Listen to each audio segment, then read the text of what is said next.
This is a follow-up on the V Robot event.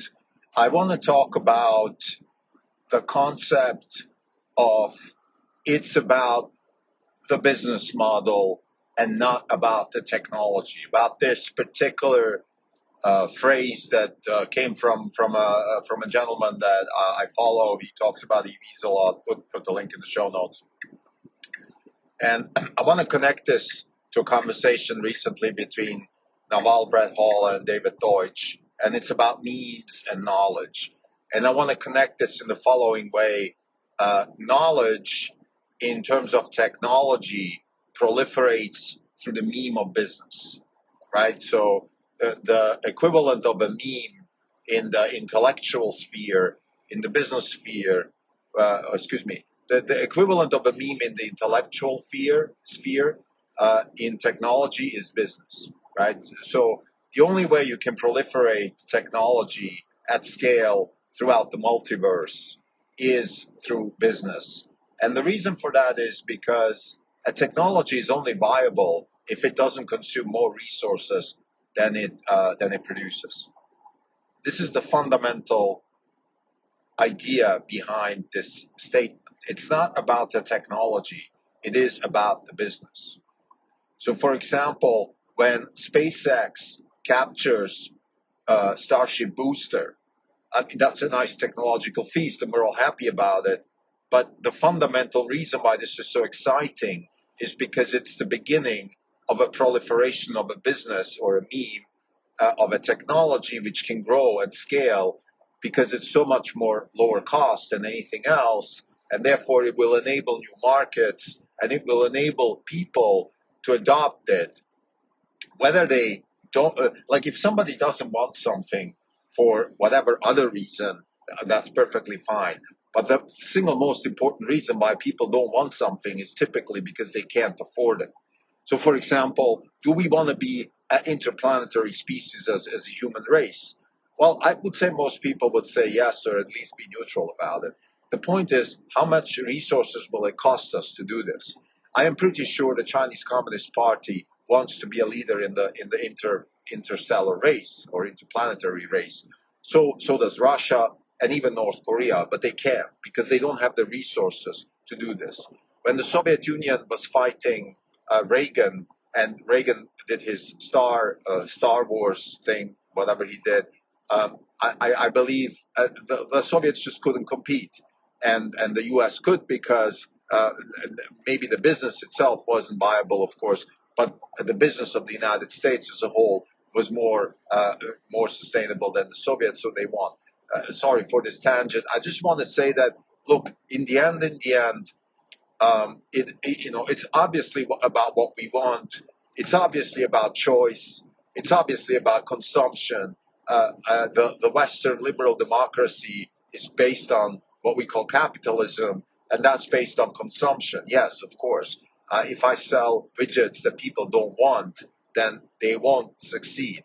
So I do depend on people actually wanting something. But the wanting has to be tied very, very closely with affordable. And I think Tesla has shown us that that works, right? Electric cars were not in demand before Tesla came. Now they are in demand.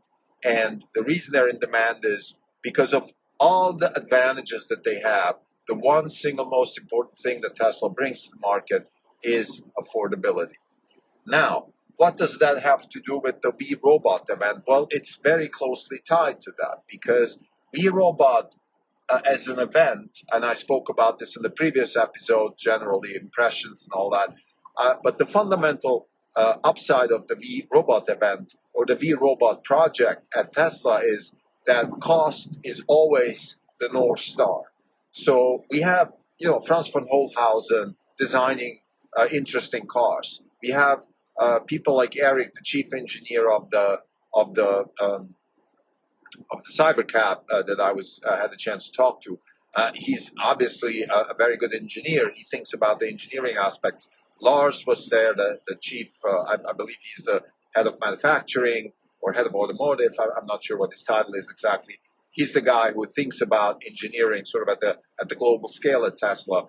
So these people certainly all do their work to bring a product to life that is appealing, that works, but it has to be affordable, and affordable in a total cost of ownership context. That's the fundamental thesis. And we've said that several times on this podcast. When it comes to electric vehicles, or more broadly, transportation, what really matters is cost per mile. That's what you're optimizing for. So you do want to make it appealing. You do want to make it comfortable. The interior, the screen, the movies, the video games, all these things matter.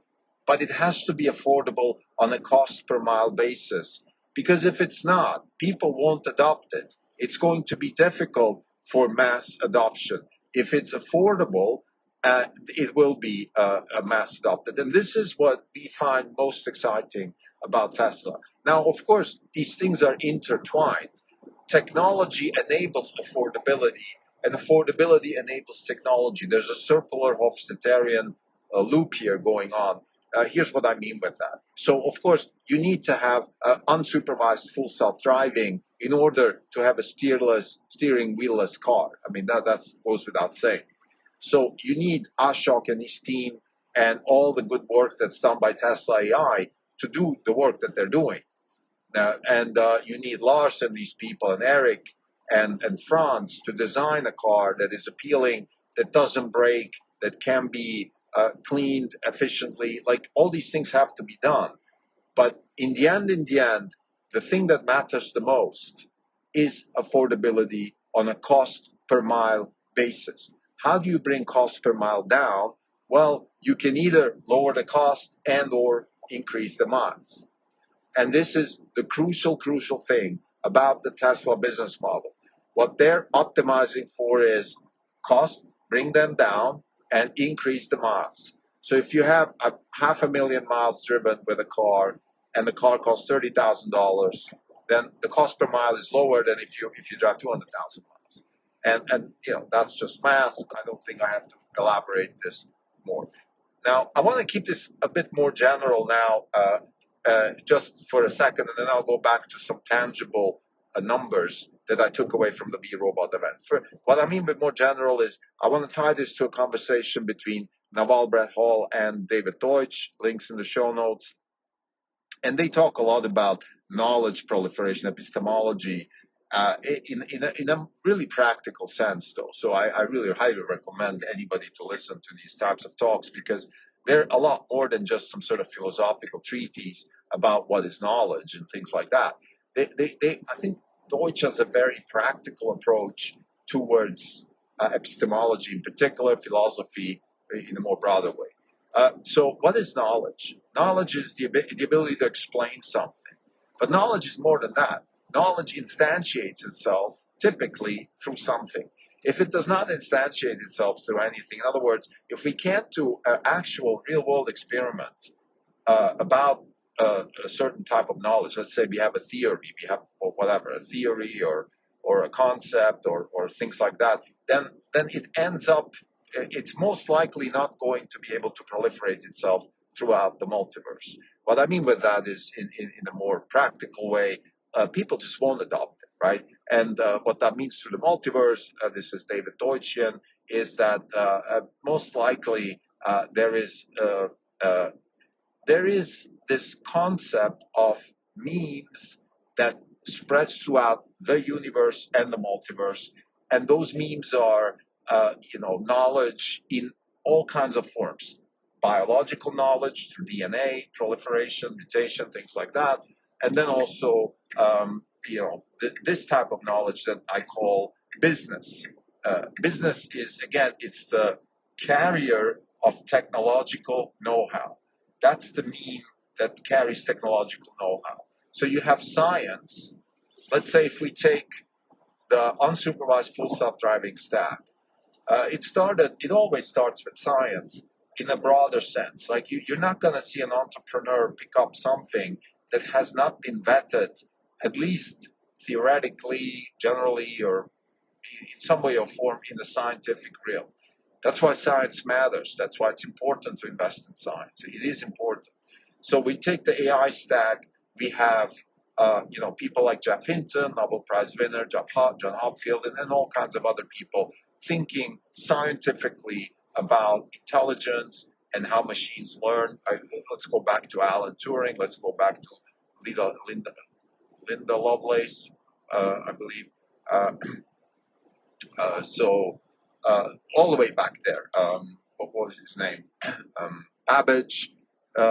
Probably even further back in the Babylonian times. People probably have always fantasized about learning machines. But we have in the scientific realm, particularly after the Enlightenment kicks in, and then we have World War II and Turing and all of that. So we have this proliferation of know-how that then instantiates itself with something else, which is the invention of the transistor by Bill Shockley, and that kicks off a sort of affordable way of information processing, because the really, really big push in the transistor, or what the transistor did to the meme of intelligence was, in particular, it allowed it to proliferate at a much lower cost, because with the transistor, we had Moore's Law, and with Moore's Law, we have this amazing feast of efficiency driving us for 50 years. So that's kind of how all that works. Now, step in ImageNet, Fei Li, step in AlexNet, step in NVIDIA GPUs, and lots of other collaborators on that front, Jan LeCun, Joshua Bengio, Andrew Ng, and then we keep going, and now we're already sort of in contemporary times. All of this was necessary to enable a stack. Andrej Karpathy, who builds the Vision stack at Tesla. These are all important ingredients to drive the technological progress of robots that can see, plan, and proliferate themselves through nature. That's what a robot is. Now, step in Ashok, end-to-end learning, and we're here. Now, what it takes on top of all of this is lower cost. You're not going to get this in a Waymo type of way. And this is just as a tangent for people who are interested in our opinion, and don't take this as investment advice by any means, do your own work. But if you're concerned about Waymo as a competitor to Tesla, let's just dissect this for a second. Waymo chooses a technology that, in my opinion, is about 20 years outdated, which is, let's just call it sensor fusion. Lots of sensors, and that in itself brings, increases the cost. You have this LiDAR and radar and all of that. Much, much more complicated training and much more complicated inference. The problem with having a car that costs probably about $120,000 to $150,000 is not just the initial cost, but it's also, imagine if Waymo went at scale and then these things break, how are you going to fix them? I mean, how are you going to fix a LiDAR and all that kind of stuff? So what's really amazing about the Cybercab is the price tag. That's the most amazing thing, something that most people don't even talk about. Everybody's obsessed with the design and maybe a little bit with, it's going to be 2 years delayed, but Waymo has a head start. Well, Yahoo had a head start on Google, and where did they? IBM had a head start on Yahoo. IBM had a head start on Microsoft. I can keep going. I can keep going on and on and on. Head start means nothing when disruptive technologies enter the market. Actually, it's a disadvantage. See the innovator's dilemma. The German car industry had a head start to the Chinese EV car industry. Where do we stand now? I don't think I have to go further. I think it's pretty obvious what head start actually means in real terms. It means it's a crutch. Now, coming back to Tesla and the ability to build a meme, in other words, a business which proliferates a technology at scale throughout the, let's call it, planet Earth. Let's not go further with multiverse and things like that. Why do we think that Tesla can do this? It's because they're laser focused on cost, and of course also they have the technology. Let's not forget that. The ability of Tesla to execute hinges on having the best people in the best possible positions. We are laser focused on that. It's always critical for us as investors to, as part of our work, is to monitor the scene in a sense, having a sense for how good the quality of the people is that Tesla is able to hire. That's critical. And sometimes these things take some time. So if Tesla hires a bunch of talented engineers today, it will show maybe in 2 to 3 years what these people can do. But it's absolutely crucial. The ability to deliver Cybercab, the ability to catch the Starship booster, in the end, it hinges on the quality of the people who work on this. Musk is a critical component of that, no questions about that, but he's just one person. And what he can do, in my opinion, this is just, again, don't take this as investment advice. What Musk can do is rally the troops, hire the people, inspire the people, but the work has to be done by the people. And those people are the people who get it done. What Musk does most successfully, in our opinion, that's really the key, is this laser focus on cost. It's something that comes across, let's say, as I go to the Stanford seminars that I'm frequently visiting, and there's a lot of talk about renewable energy and EV transition and those sort of things. So there's a lot of talk about these things, and there's definitely, Stanford is probably renowned for that and very good at thinking about costs, because again, Stanford is in the business of trying to proliferate technologies into the world. They're not just maybe as opposed to other institutions, they're not just interested in research, which is fine, but they also want to proliferate that stuff. So having said that, again, I think what Musk's main contribution to the whole project is laser focused on cost. Like when you hear Musk talk, very often when he introduces a new technology, whether it's Dojo, whether it's Cybercab, whether it's Starship, he would say something like this per that, right? Tokens per dollar, tokens per watt, when he talks about AI and Dojo, cost per mile. What is that? A Cybercab, 20 cents per mile. Now, that's a bit aggressive in our opinion, but that's a different story. But what's great about Musk is the focus on the per mile question. That's what really matters. That's what's so important. And we are very happy about that, of course, as investors. And that's really what it all comes down to. So to summarize, this whole conversation about the We Robot event can be summarized in a very simple way. Like, you have to have the know-how, the technology, but the technology has to be driven by the cost equation. And it's not something you can fix in hindsight.